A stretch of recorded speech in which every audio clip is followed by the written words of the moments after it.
Hi friends, welcome back to my channel Maha Garden. இன்றைக்கி நம்ம பார்க்க போகிறது எண்ணெய் கத்திரிக்காய் குழம்பு எப்படி இருக்குதுன்னு பார்ப்போம். அதுக்கு தேவையான அளவு நல்லெண்ணெய் விட்டுக்கணும். நல்லெண்ணெய் விட்டுட்டு இப்போ அடுப்பை ஆன் பண்ணிக்கிறோம். ஃப்ரெண்ட்ஸ், இப்போ நம்ம கத்திரிக்காய் பொடி கத்திரிக்காயை இப்படி குறுக்க வெட்டி வச்சுக்கணும். 4 இதாக உள்ள சூத்த இருக்கான்னு கொஞ்சம் பார்த்துக்கணும். இப்போ இதை ஒவ்வொன்றா எடுத்து இதில் போடுறோம். எவ்வளோ தேவையோ நம்ம அவ்வளவு வெட்டி வச்சுக்கணும். மேலே உள்ள பகுதியை அந்த இது மாதிரி இருக்கும்ல பச்சை கலரில் அந்த கொண்டையை நறுக்கிட்டு அடியில் இப்படி 4 இதாக வெட்டி உள்ளே வந்து இது இருக்கான்னு பார்த்துக்கணும். சூத்த கீத்த இருக்கான்னு பார்த்துக்கணும்.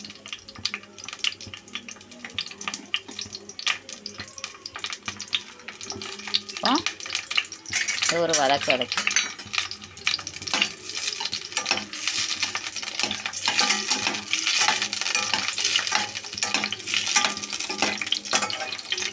நல்லா வதக்கி இதை தனியாக நம்ம எடுத்து வச்சுக்கணும்.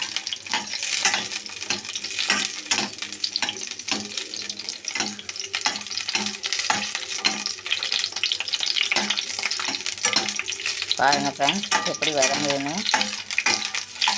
இது தனியாக ஒரு பிளேட்டில் ஆற வச்சுக்கணும். அடுத்தது நம்ம என்ன எடுக்கணும்னா தக்காளி ஒரு பழம், பெரிய பழம், வெங்காயம் 1, இது ரெண்டையும் எடுத்து வதக்க போகிறோம். இதை எடுத்துகிட்டு அதே எண்ணெயில் வதக்க போகிறோம். அது கூட கொஞ்சம் குழம்பு பொடி, அதாவது சாம்பார் பொடி இருந்தால் போட்டுக்கலாம், இல்லாட்டி மல்லிப்பொடி வத்தப்பொடி ரெண்டையும் போட்டு வதக்கிக்கலாம். 2 கருவேப்பிலை போட்டு வதக்கி அரைக்கணும். பாருங்கள் ஃப்ரெண்ட்ஸ்,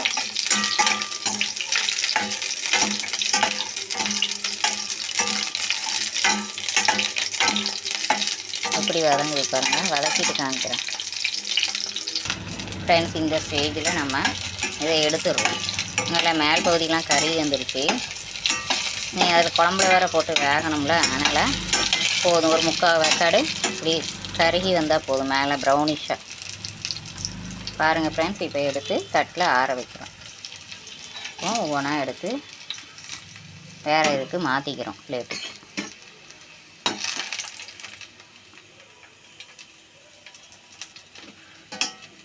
தனியாக நம்ம எடுத்து வச்சுக்கிட்டு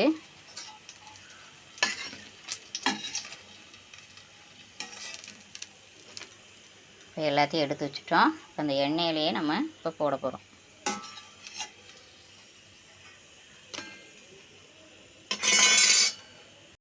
ஃப்ரெண்ட்ஸ், இப்போ அதே எண்ணெயில் 2 கடுகு, 2 உளுந்து, 2 வெந்தயம், காயப்பொடி ஒரு பிஞ்சு போட்டுட்டு நல்லா வதக்கி விடுங்க. நல்லா வெந்தயம் பொரிஞ்சு வரட்டும். கடுகு 2 கருவேப்பிலையும் போட்டுக்கலாம். போட்டுக்கிட்டு இப்போ வெங்காயம் தக்காளி இருக்குல்ல, இந்த இதை எடுத்து அப்படியே அதோட போட்டு வதக்கிடுறோம்.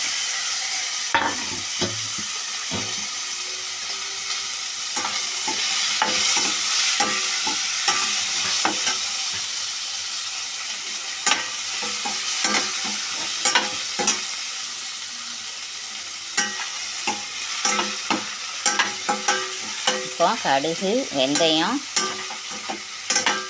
கடுகு, உளுத்தம்பருப்பு, வெந்தயம், காயம், வெங்காயம், தக்காளி இது எல்லாத்தையும் போட்டு வதக்குறோம். 2 கருவேப்பிலை போட்டுக்கிறோம். ஃப்ரெண்ட்ஸ், இப்போ இப்படி நல்லா வதக்கிக்கிறோம். இருக்கிற எண்ணெயிலேயே 2 கடுகு, 2 உளுந்து, 2 வெந்தயம், காயம் போட்டு இந்த தக்காளி வெங்காயத்தையும் போட்டு கருவேப்பிலையும் போட்டு வதக்குறோம். நல்லா ஓரளவுக்கு நல்லா வதங்கின உடனே ஓரளவுக்கு வதக்கிட்டு இப்போ மல்லிப்பொடி, அதாவது வத்தல் பொடி, மல்லிப்பொடி அது ரெண்டையும் போடுறோம். போட்டு இதோடைய நல்லா வதக்கிக்கிறோம். அடுப்பை குறைச்சி வச்சுக்கிறோம், ஏன்னா கமரும் பொடி போட்டால். இப்போ கொஞ்சோண்டு உரப்புக்கு இதுதான் போடுறோம், அதனால் கொஞ்சம் போட்டுக்கலாம். வத்தல் தூள், கொஞ்சம் மல்லித்தூள், 1 டீஸ்பூன் வத்தல் தூள், 1/2 டீஸ்பூன் மல்லித்தூள் போட்டுக்கிறோம். இந்த மசாலாவுக்கு இதுதான்.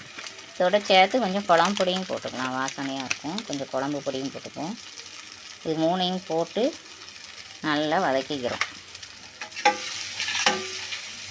மசாலாவோட சேர்த்து நல்லா வதக்கி அரைக்க போகிறோம். இதுதான் மசாலா.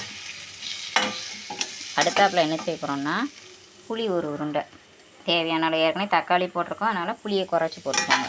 எவ்வளோ தேவையோ குழம்புக்கு தேவையான அளவு புளி. இதை ஒரு அளவுக்கு நல்லா பச்சை வாசனை போக வதக்கிட்டு அரைக்கணும். பாருங்கள் ஃப்ரெண்ட்ஸ், எண்ணெயில் நல்லா சுருண்டு வதங்கிட்டு எண்ணெய் அவ்வளோத்தையும் இழுத்துட்டு பாருங்கள். இந்த அளவுக்கு நம்ம நல்லா பச்சை வாசனை போக வதக்கிட்டு அடுப்பை ஆஃப் பண்ணி ஆற வச்சு அரைக்க போகிறோம். அரைச்சிட்டு காமிக்கிறோம். மசாலாவை ஜாருக்கு மாற்றியாச்சு. இப்போ தண்ணி விட்டு அரைக்க போகிறோம். தேவையான தண்ணி விட்டு அரைச்சிட்டு காமிக்கிறோம். ஃப்ரெண்ட்ஸ், இப்போ திருப்பி நல்லெண்ணெய் விட்டு கடுகு உளுத்தம்பருப்பு போட்டிருக்கோம். கடுகு பொரிய ஆரம்பிச்சிருச்சு. இல்லை முடியல, நீங்கள் வச்சுக்கோங்க. ஃப்ரெண்ட்ஸ், இதில் புளி தண்ணி விடும்.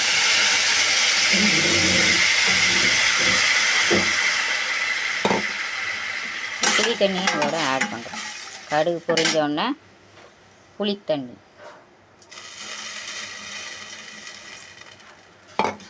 புளித்தண்ணி ஊற்றிட்டு கொஞ்சம் கொதிச்சோடனே இந்த மசாலாவை போடுறோம். உப்பு மஞ்சள் பொடியும் போட்டுக்கிறோம். ஃப்ரெண்ட்ஸ், இப்போ தேவையான அளவு மஞ்சள் தூள், உப்பு தேவையான அளவு. இங்கே இருங்க வாரேன். தேவையான அளவு உப்பு போட்டு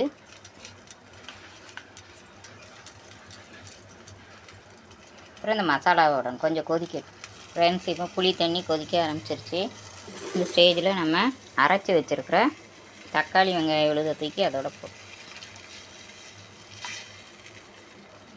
நல்லா கலக்கி விட்டு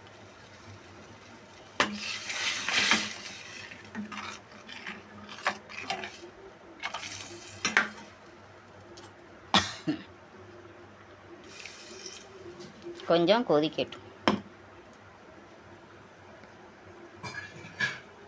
நல்லா கொதிக்க ஆரம்பிச்சிருச்சு. இந்த ஸ்டேஜில் நம்ம கத்திரிக்காய் எடுத்து அதோட சேர்க்குறோம்.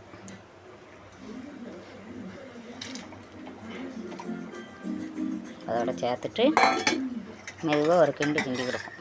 அதில் உள்ள உரப்புலாம் அதில் கொஞ்சம் ஏறட்டும். அதில் இறங்கினோடனே இன்னும் ஒரு கொதி வரட்டும். வந்தோடனே அடுப்பை ஆஃப் பண்ணிடும். தட்டு மூடி போட்டு மூடி வச்சிடுறோம். 2 நிமிஷம் கொதிக்கட்டும். அந்த கத்திரிக்காயில் இந்த மசாலாலாம் இறங்கட்டும். இறங்கினோன்னா ஆஃப் பண்ணிடும். ஃப்ரெண்ட்ஸ், நல்லா கொதிக்க ஆரம்பிச்சிருச்சு பாருங்கள். எண்ணெய் வெளியில் வர ஆரம்பிச்சிருச்சு. இந்த ஸ்டேஜில் நம்ம அடுப்பை ஆஃப் பண்ணிடுவோம். ஓகே, நீங்களும் இதே மாதிரி ட்ரை பண்ணி பாருங்கள் எண்ணெய் கத்திரிக்காய் குழம்பு. இந்த வீடியோ பிடிச்சிருந்தா லைக் பண்ணுங்கள், ஷேர் பண்ணுங்கள், கமெண்ட் பண்ணுங்கள். என்னோடய சேனலை மறக்காமல் சப்ஸ்கிரைப் பண்ணி பாருங்கள்.